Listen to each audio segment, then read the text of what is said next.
Bonjour, bienvenue sur cette nouvelle vidéo. Aujourd'hui, nous allons réaliser un tableau façon Monet. Pour réaliser ce tableau, j'utilise une toile en coton toute simple. C'est du format 50 par 50. J'aurais très bien pu utiliser du lin si je l'avais souhaité. Je l'ai enduite d'une couche fine de gesso ou d'acrylique blanche. J'ai séché au sèche-cheveux et je peux commencer. Vous savez que j'aime toujours travailler avec mes fonds d'assiette parce que c'est anti-gaspi. Alors j'ai récupéré plein de couleurs, plein de fonds d'assiette. Je vais vous énumérer au fur et à mesure les couleurs que j'ai utilisées et je vais pouvoir travailler, je l'espère, je le souhaite, avec tout ce que j'ai là-dedans.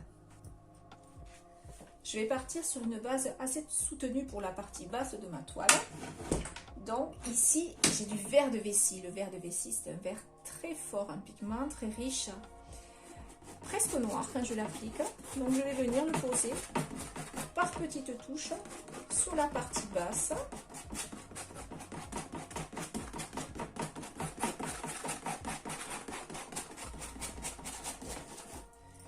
Ici j'ai un petit peu d'outremer. Je vais l'utiliser aussi parce que ça va bien se marier avec mon vert de vessie. Je dirais même que le vert de vessie me mange complètement mon bleu. J'ai récupéré ici également des résidus de couleur foncée.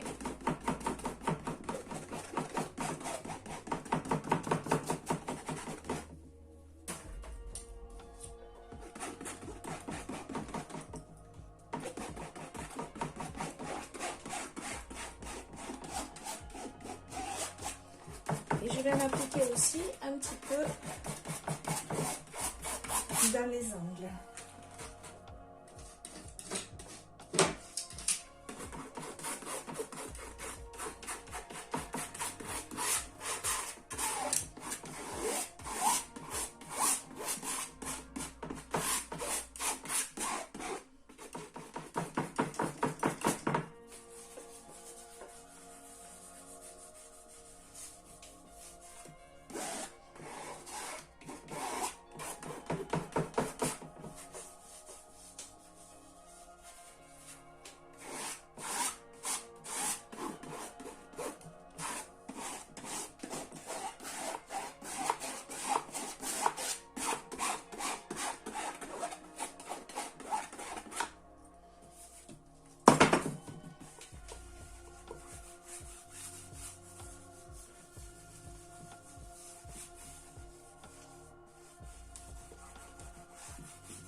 J'essuie bien mon couteau.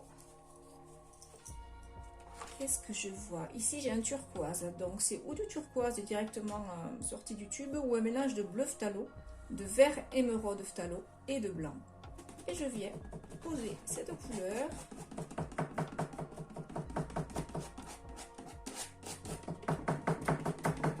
par petits à-coups entre mes couleurs foncées.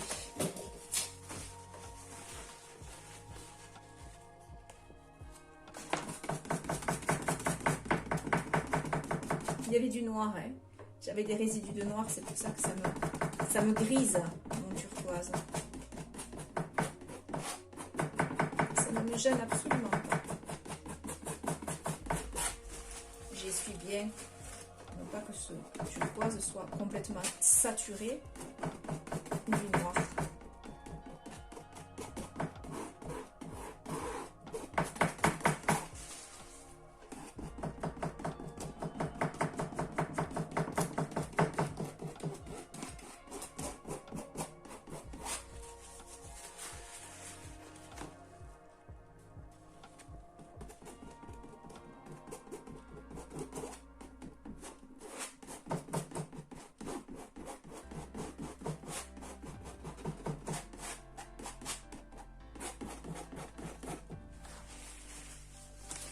J'ai également ici un mélange clair. C'était de l'outremer, un tout petit peu de gris de peigne et du blanc. Vous pouvez faire avec de l'outremer et du blanc, il sera juste un petit peu plus violet, je dirais, un petit peu plus parme. Le gris de peine est venu le griser légèrement et enlever un peu ce côté trop violine de l'outre-mer. Et je continue. Je vais au final remplir toutes les zones blanches de ma toile avec ces petits à-coups. Donc mon couteau n'est pas comme à plat, il est légèrement décollé. Et je fais des petits mouvements secs et de haut en bas, comme ça.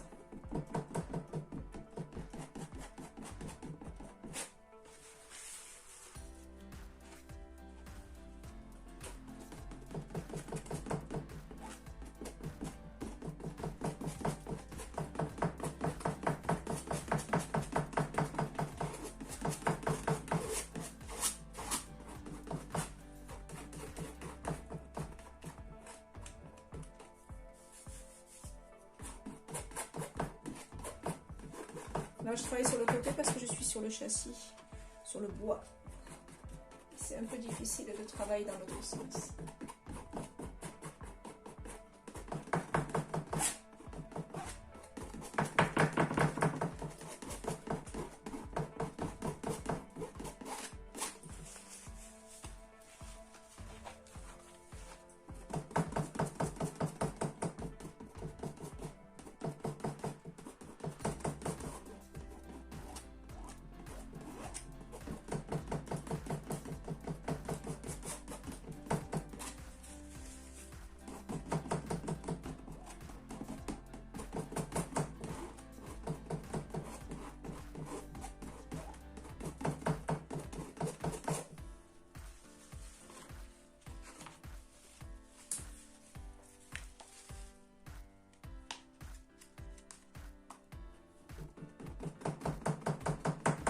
Ça, c'est du bleu de cobalt avec du blanc. Un petit résidu.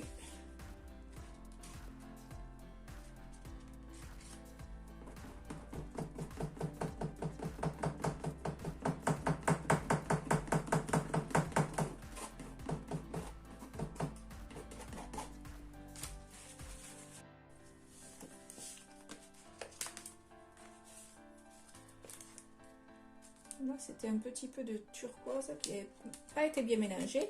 Donc, on voit bien le bleu phthalo, le vert émeraude et le blanc. Ça va être assez joli, je pense.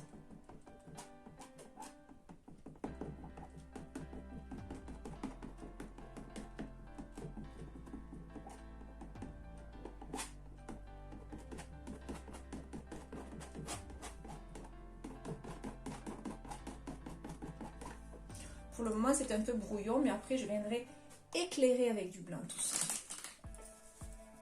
J'ai du violet ici. Violet et blanc.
Je remonte un peu de noir et d'ombre brûlée pour avoir une petite ligne de fuite en premier plan.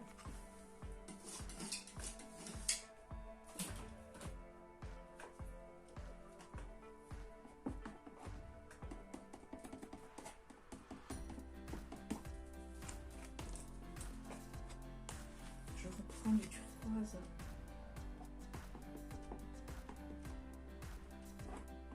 Que j'applique sans trop mélanger.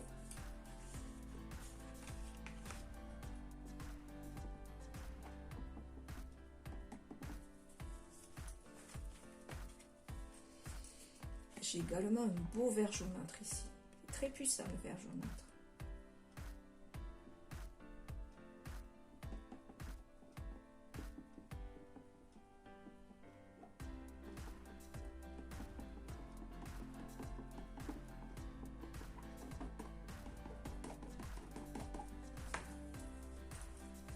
C'est presque abstrait pour le moment.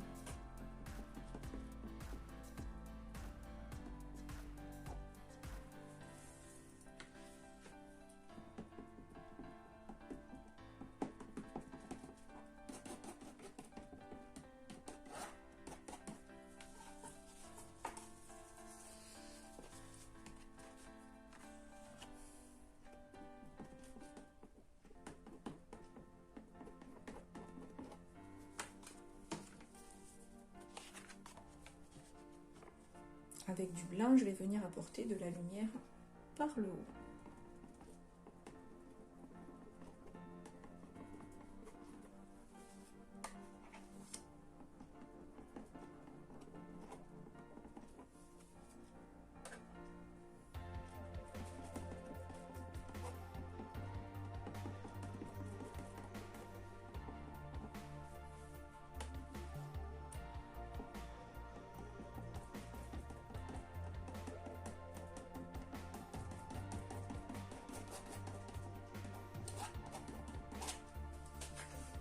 Maintenant, pour donner un reflet, un effet de reflet sur ma mare, je vais travailler dans l'autre sens.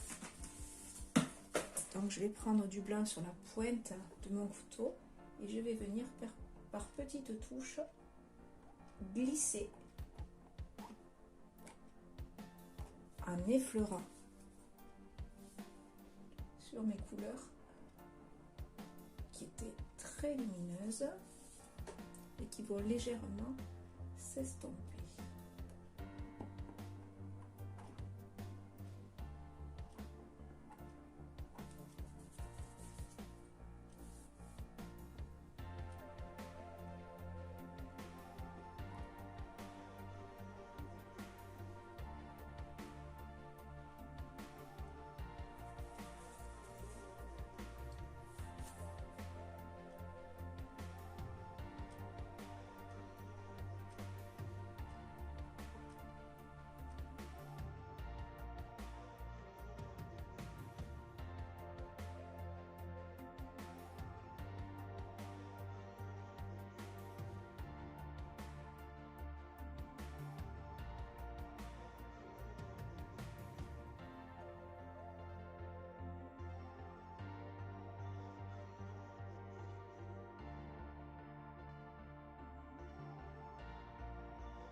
Je prends du vert olive et je viens le faire glisser comme un rideau par-dessus. J'essuie à chaque fois mon couteau par-dessus mon nez.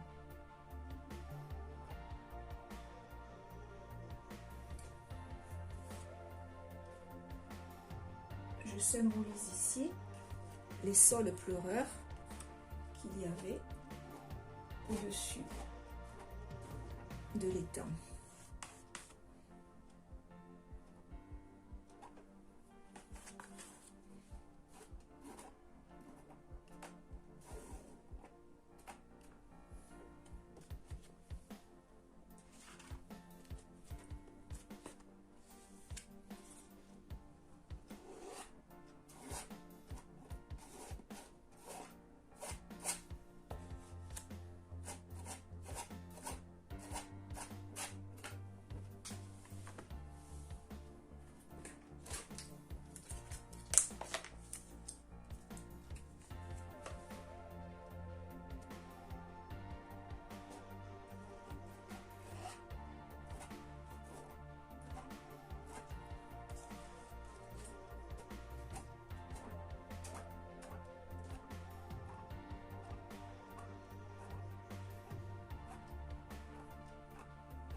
Je marque quelques petites branches un peu plus que les autres pour apporter de la perspective et toujours ce clin d'œil sur le pleureur.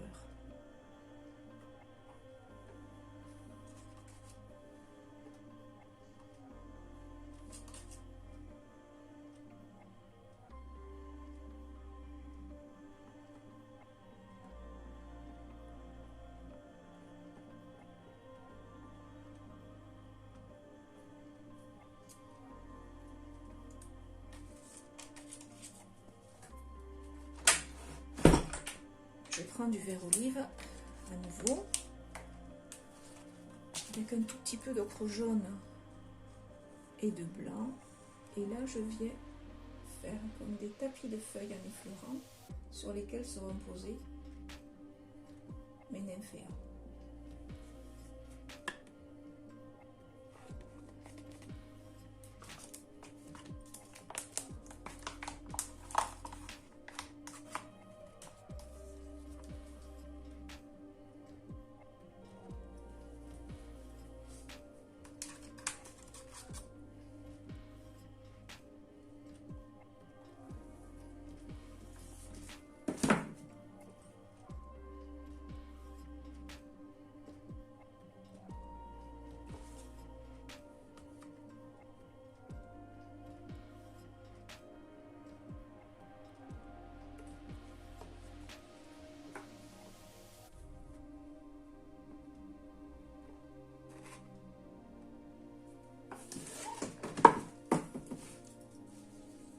Pour alléger la composition, je peux venir à certains endroits griffer si je le souhaite.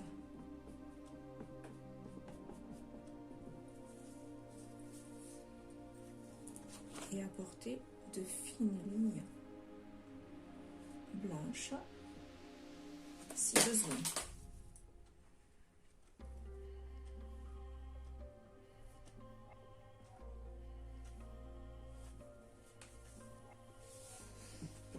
Il ne manque plus que quelques fleurs de nymphéa. Je mélange du rose avec du blanc, mais vraiment pas mélangé, pour que sur mon couteau j'ai un petit peu les couleurs rose foncé, rose clair et blanc. Je viens commencer par un pétale vertical au centre en forme d'amande. Je viens de chaque côté de ce pétale en faire un second,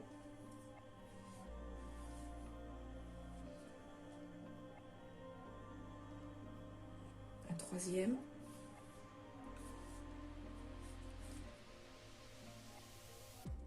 et un quatrième.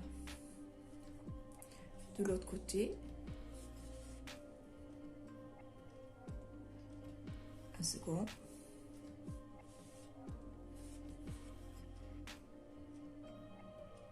un troisième,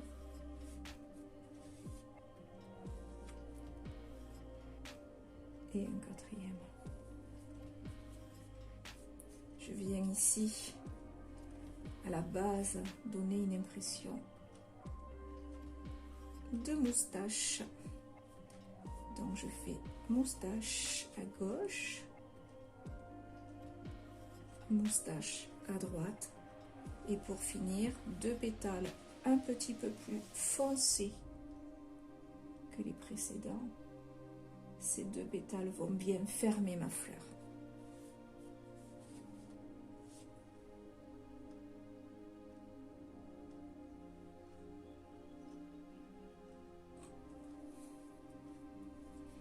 Je prends du vert olive que je soulève par-dessous pour donner un effet de feuille sur lequel mon nymphéa est posé. Je prends ensuite du rose et je viens faire avec un mouvement de zigzag son reflet.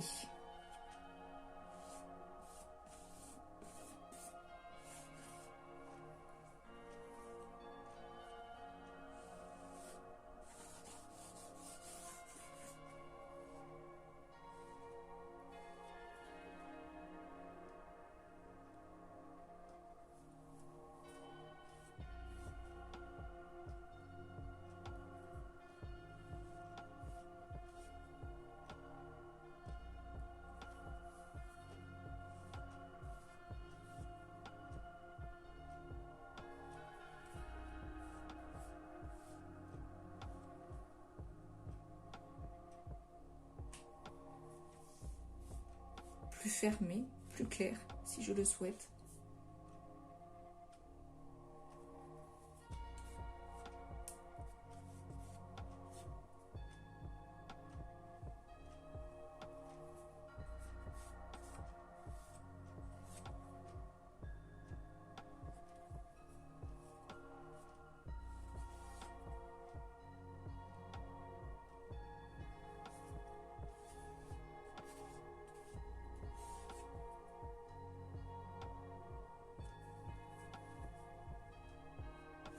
Toujours la feuille.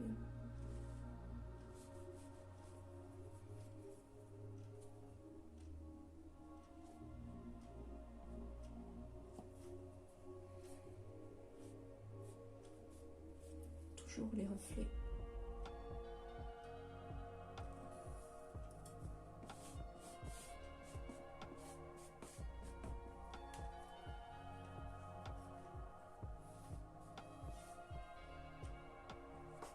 J'ai bien aimé travailler les reflets à plat, comme celui-ci, et ensuite strier. Peut-être plus facile. Vous essayerez les deux façons. Vous me direz.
Pour la fantaisie, un gros qui viendrait sortir du cadre.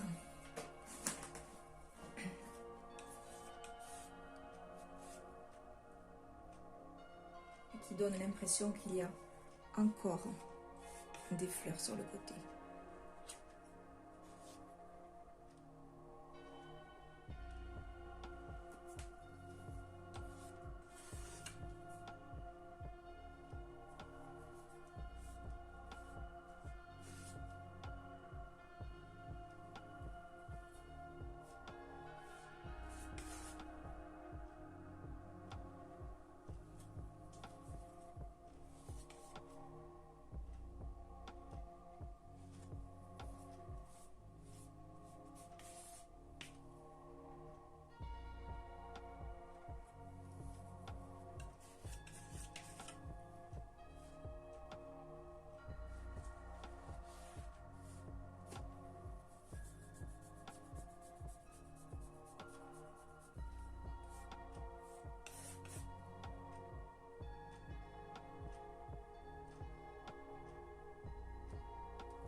Voilà, ce tuto spécial Claude Monet est terminé. J'espère que cette petite escapade à Giverny vous a plu. Si vous avez aimé, vous pouvez me laisser un petit pouce bleu, j'aime.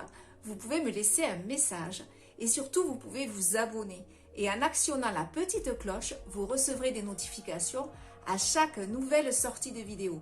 Si vous voulez voir les plus anciennes, il n'y a rien de plus facile. Il suffit d'aller dans l'onglet vidéo de ma chaîne. Vous faites défiler. Il y en a plus de 100 pour tous les goûts et pour tous les niveaux. En attendant, je vous souhaite une belle journée. Je vous dis à très vite. Au revoir.